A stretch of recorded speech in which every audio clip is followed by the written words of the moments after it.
இன்றைக்கி நிஜமாவே ஒரு லக்கி டே தாங்க. இன்றைக்கி தான் பலாப்பழம் மரத்துலேருந்து பறித்த உடனே கட் பண்ணுறதுக்கான வாய்ப்பு கிடச்சிருக்கு. பண்ணிடலாமா?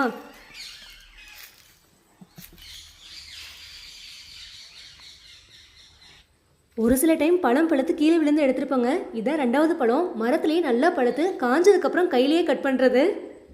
இந்த காம்பு பாருங்கள் எந்தளவு காஞ்சிருக்குன்னு. கட் பண்ணி எடுத்துக்கலாங்க.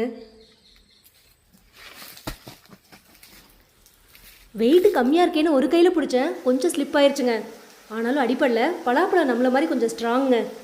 கட் பண்ணதுக்கப்புறம் தான் மேலே பார்த்தேன், லைட்டாக அணில் கொத்திருக்குங்க. எப்படி ஓட்ட போட்டிருக்குன்னு பாருங்கள். நல்லா பழுத்து வாசனையாக இருக்குங்க. கட் பண்ணிடலாம்.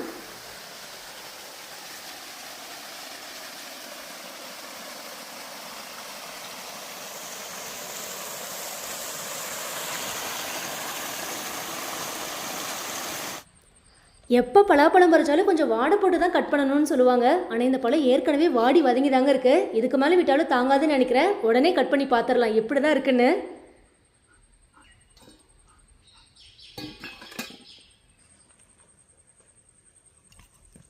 பழம் நல்லா பழுத்திருந்தாவே கட் பண்ண ரொம்ப ஈஸியாக இருக்குங்க. யார் வேணாலும் கட் பண்ணலாம். கத்தி வச்சாவே அப்படியே அழகாக உள்ளே போகும்.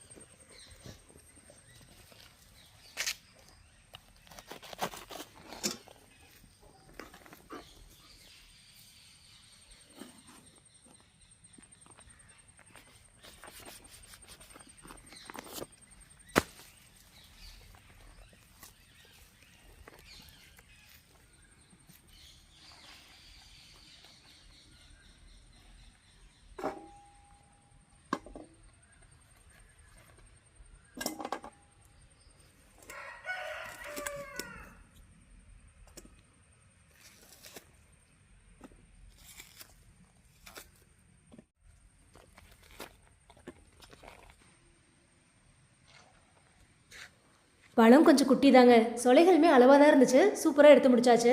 நிறைய பேர் சொல்லியிருந்தீங்க வேர் வரனால அது வேர்பலா இல்லை அப்படின்னு. வேர்பலா அப்படின்னா வேரில் தான் நிறையா காய்க்கும் அப்படின்னு. இதில் பாருங்களேன், அப்படியே வேர் வெளியில் வந்திருக்குங்க. இது அப்படியே பாக்குத்தொப்பில் வச்சு பார்க்கலாம் முளைச்சி வருதான்னு. நிறைய ட்ரை பண்ணியிருக்குங்க. இது வரைக்கும் பெருசாக முளைச்சி வரல. இந்த டைமும் ட்ரை பண்ணி பார்க்கலாம்.